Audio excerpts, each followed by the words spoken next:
In today's video, I'm going to teach you how to log into Wrike. Let's start right from the beginning so you can easily follow along. First, open your web browser. This can be Chrome, Firefox, Edge, Safari, or whichever browser you normally use. In the address bar at the top, click once so it's highlighted, and then type google.com and press enter. Once Google loads, go to the search box in the center of the page and type Wrike login. Make sure you spell it correctly. W-R-I-K-E, then the words login.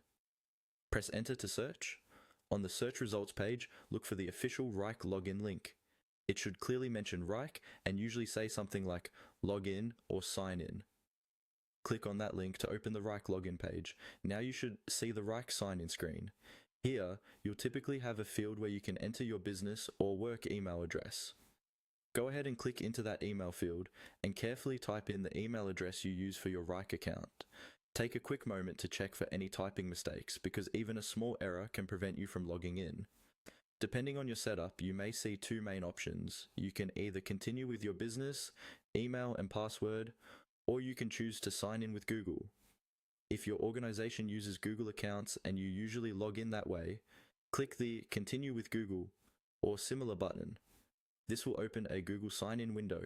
Select the correct Google account associated with your Wrike access, or sign in with your Google email and password if prompted. If you are using your work email directly with Wrike, follow the prompts on the screen. This may include entering your password, confirming your identity, or completing any security steps your company has set up, such as two-factor authentication. Take your time with these steps and read each message carefully so you know what Wrike is asking you to do. Once you've selected the right account and completed all the on-screen prompts, Wrike will finish the sign-in process and load your workspace. You should now see your projects, tasks, and any dashboards your team has configured. That's all there is to it.